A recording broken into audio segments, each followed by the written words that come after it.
ជំរាបសួរលោកគ្រូក៏ដូចជាសួស្តីអ្នកទាំងអស់គ្នាថ្ងៃនេះគឺយើងមកធ្វើការ install RTP server នៅលើ AWS អញ្ចឹងដំបូងយើងត្រូវ login មកមុនសិនហើយកន្លែងនេះកន្លែង United States នេះអានេះយើងត្រូវដូរទៅជា Ohio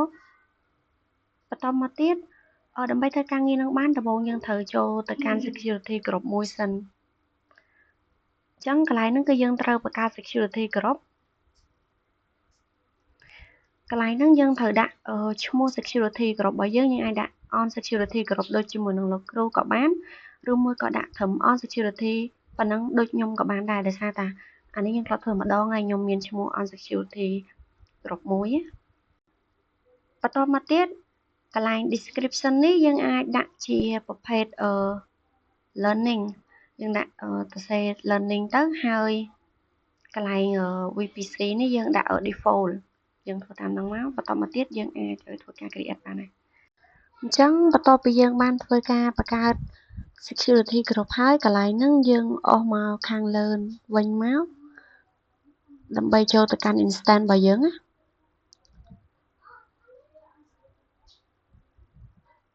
អញ្ចឹងកន្លែងហ្នឹងយើងធ្វើការ create new មួយអញ្ចឹងយើងចុចទៅលើ LAN instance នេះមកបន្តមកទៀតកន្លែងឈ្មោះនេះយើងដាក់ឈ្មោះអញ្ចឹងខ្ញុំដាក់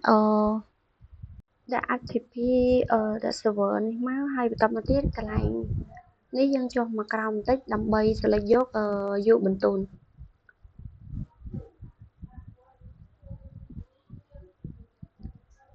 អញ្ចឹងបន្តមកទៀតយើងមើលវាត្រូវអស់នៅ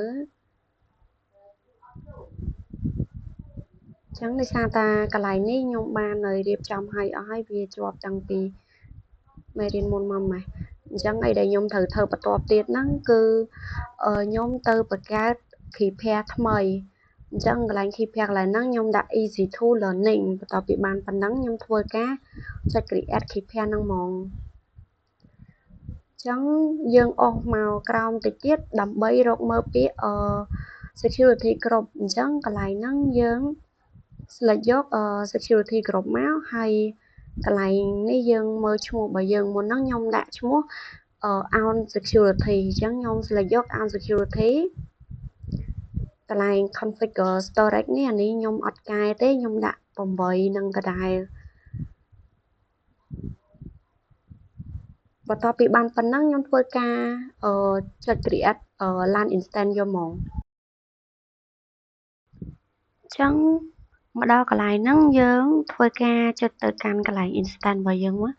ហើយឈ្មោះរបស់យើងមិញគឺ RTP server អញ្ចឹងយើងធ្វើការ refresh ហើយនឹងចាំវាមិនតិចទៅតិចទៀតវានឹង load សញ្ញា check នេះអញ្ចឹងអានេះវា full ហើយអញ្ចឹងវាចេញពណ៌បៃតងនេះcheck success នេះអញ្ចឹងបន្តមកទៀតអីដែលយើងត្រូវធ្វើយើងអាច select ចូលក្នុងហ្នឹងទៅដើម្បីធ្វើការ connect អញ្ចឹង line ហ្នឹងយើង connect ទៅរាល់ដងទៅយើងចុចធ្វើការ connect ហើយយើងមើលក្នុងហ្នឹងវាមានpublic IP ជាមួយនឹងយើងចូលទៅកាន់ ASX client ហ្នឹង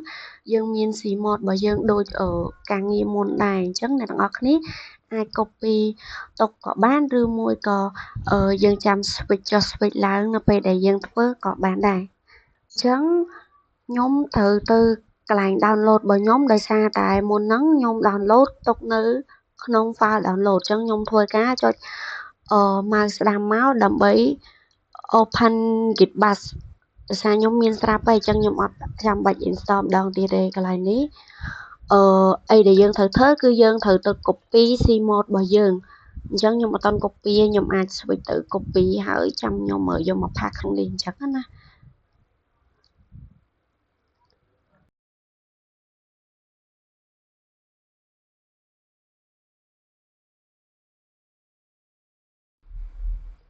ចឹងតមកទៀត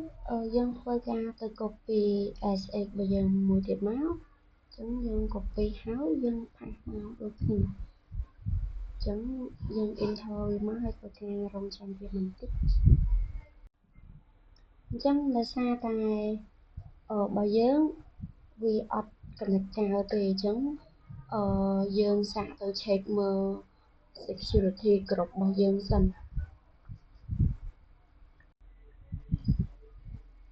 ចឹងចូលមកកាន់ security គ្រប់របស់យើងមកហើយយើងរកមើល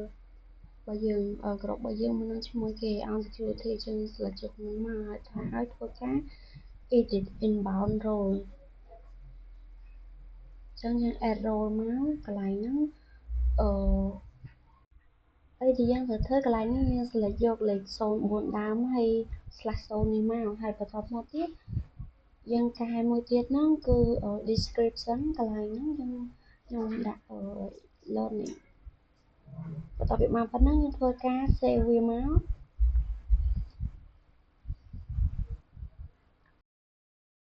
security គ្រប់របស់យើងបានទៅកែវាហើយយើងទៅ copy as អីជាងម្ដងទៀតហើយយើងធ្វើការផាសវានៅក្នុង device យើងម្ដងទៀតមកយើងធ្វើការ enter អញ្ចឹងវាដើរយើងកន្លែងហ្នឹងយើង select យក yes មក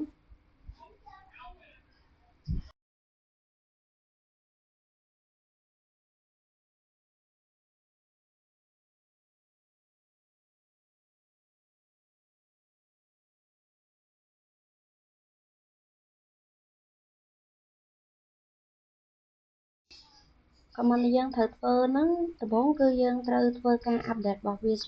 update វាជាមុនសិនអញ្ចឹង command update របស់យើងគឺ sudo apt update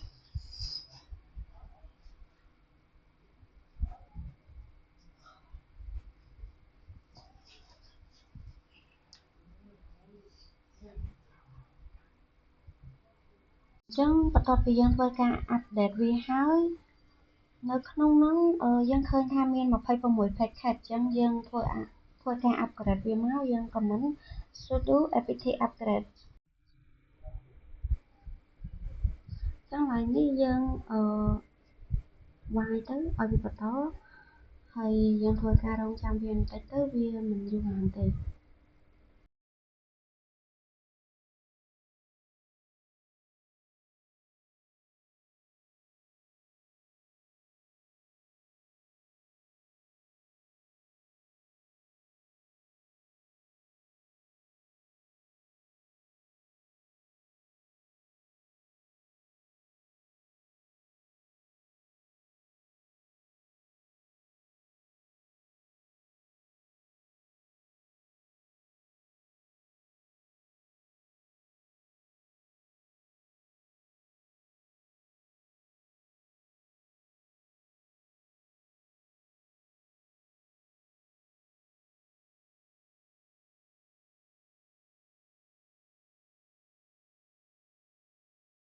បន្ទាប់មកទៀតគឺគ្រូឲ្យយើងធ្វើការ install អញ្ចឹងយើងអាច command sudo apt install asft pd របស់យើងមកអញ្ចឹងក្រោយ file ឈ្មោះ file របស់យើងហ្នឹងយើងអាចដាក់ដក y មួយដើម្បីឲ្យវាពិសេសមិនចាំឲ្យសួរយើង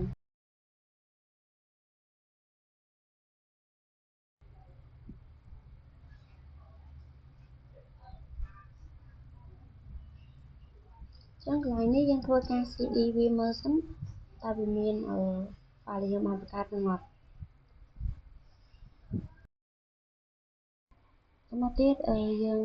ធ្វើការ ls វាមក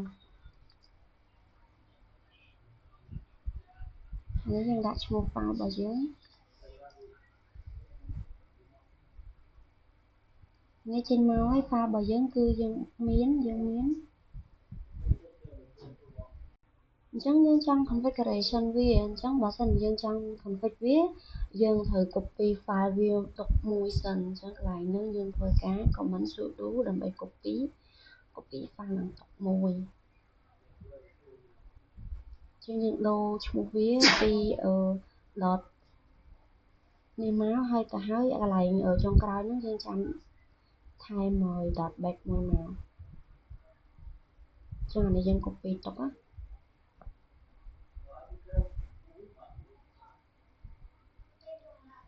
ហើយបន្តមកទៀតយើងធ្វើការ show វាម្ដងទៀតមក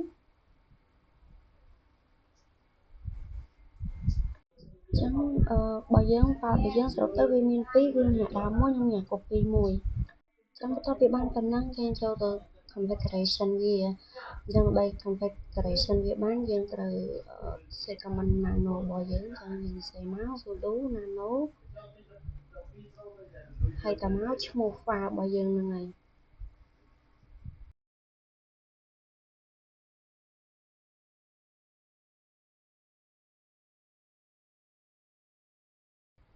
នេះយើងទៅបើកកន្លែង local enable កន្លែងហ្នឹងដាក់ smart yes មកហើយបន្ទាប់មកទៀតហ្នឹងគឺយើងទៅរកមើល right enable smart yes អញ្ចឹងកន្លែងនេះយើងបើកឡើងមកមួយទៀតហ្នឹងគឺ CA Growth អញ្ចឹងយើងអូសវាមកក្រោមរៀងឆ្ងាយដែរជាមួយនឹងអីដែលយើងកាយពីខាងលើអញ្ចឹងកន្លែងហ្នឹងយើងទៅបើកវាមកអញ្ចឹងនៅក្រោម CA Growth ហ្នឹងយើងត allow rival វាមួយទៀតអញ្ចឹងកន្លែងនេះយើង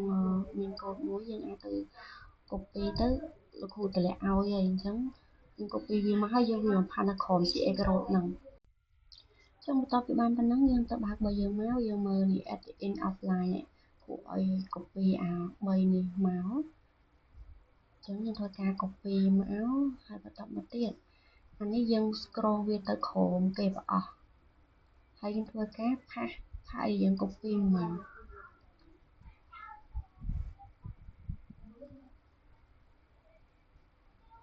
ចឹងបន្ទាប់ពីបានប៉ុណ្ណឹងយើងធ្វើការ control X វាមកហើយកុំភ្លេច save ផង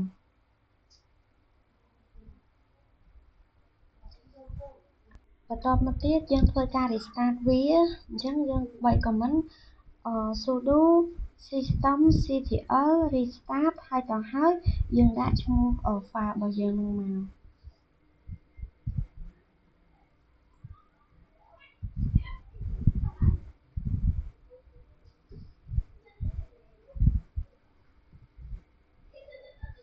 ចឹងកន្លែងនេះយើងលុប switch ចោលទៅហើយតមកទៀតយើងធ្វើការចុច enter វាមក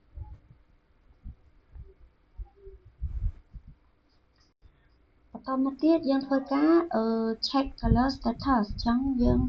វាយ command sudo systemctl នឹងដដែលមកយើងដូរ restart ហ្នឹងទៅជា status វិញ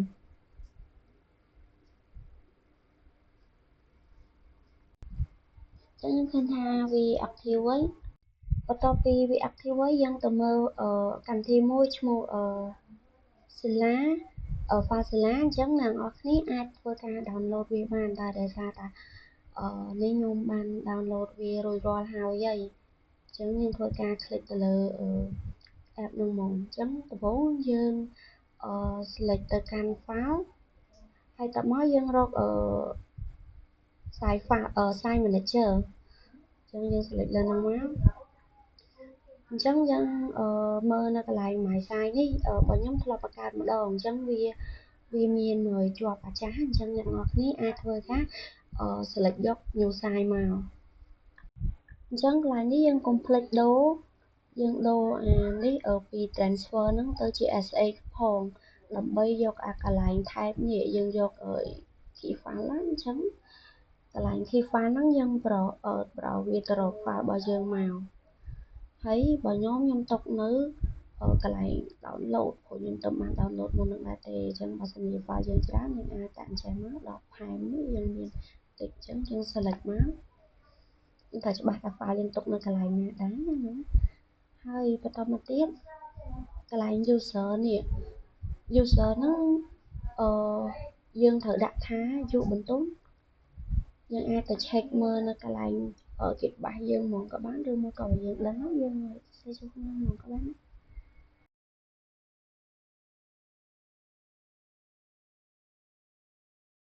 ចឹងកន្លែង host នេះគឺ public IP របស់យើងអញ្ចឹងយើងទៅ copy public IP របស់យើងមក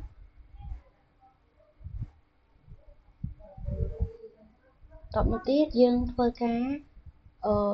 កន្លែង port នេះយើងមិនបាច់ដាក់ក៏បានហើយយើងធ្វើការចុច OK សិនមកតមកទៀតយើងចូលទៅកាន់ Site Manager នឹងដដែលមកហើយយើងចុចយក file របស់យើងមួយហ្នឹងនេះខ្ញុំរាប់បានដូរឈ្មោះយើងអាច rename បានតែនេះក្នុងវីដេអូនេះខ្ញុំបាន rename អញ្ចឹងយើងធ្វើការ connect មកហើយកន្លែងនេះចុច OK ចាំវាមិនតិចទៅចឹងតមកទៀតយើងសាកទៅបង្កើត new directory មួយសិនអញ្ចឹងយើងដាក់ឈ្មោះរបស់វាមកចឹងឡើយនេះដោយសារខ្ញុំធ្វើខុសអ្នកនរគ្នាអាចដាក់ឈ្មោះវាឲ្យត្រឹមត្រូវទៅហើយកន្លែងនេះខ្ញុំ rename វាឡើងវិញស្អាតយើងដាក់ថែម new directory ទៀតចឹងណា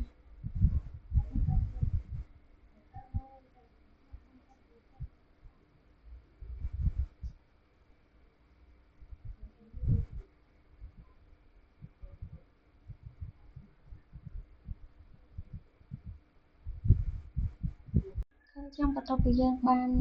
new directory ហើយយើងសាកទៅបង្កើត file របស់យើងមួយអញ្ចឹងកន្លែងនេះយើងដាក់ file ដាក់ learning.txt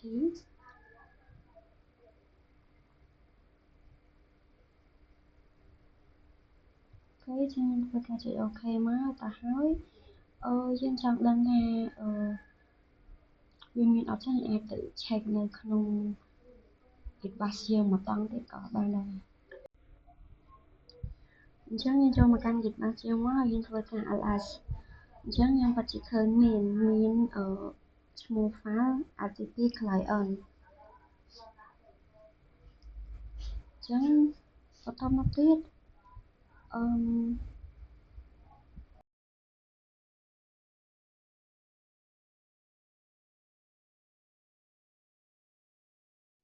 តមកទៀតយើង cd ចូលទៅកាន់នៅ http client ហ្នឹងវាមាន file learning.txt របស់យើងនឹងអត់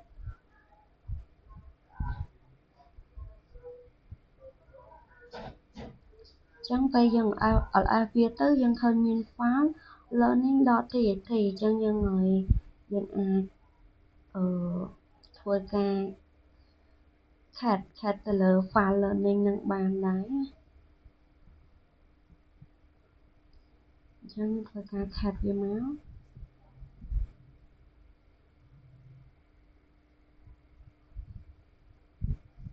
ហើយយើង comment nano មកដើម្បីទៅកែសម្រួលទៅសេអក្សរចូលក្នុងបន្តិចចឹងឡើយហ្នឹងយើងសរសេរ hello ក៏បានឬមកក៏យើងចង់សរសេរពាក្យពេចន៍អីផ្សេងក៏បានចាំមកទៀតយើងធ្វើការ save ដូចរដងហ្នឹង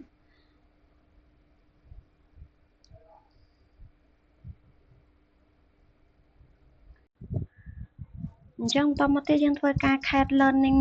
file.txt ហ្នឹងមកយើងឃើញមានពាក្យថា hello ដែលយើងបានសរសេរមិញអញ្ចឹងវីដេអូរបស់ខ្ញុំគឺមានតែប៉ុណ្្នឹងឯងអរគុណលោកគ្រូក៏ដូចជាអរគុណអ្នកទាំងអស់គ្នាសម្រាប់ការតាមដានទស្សនាវីដេអូខ្លីរបស់ខ្ញុំជម្រាបលាអ្នកទាំងអស់គ្នា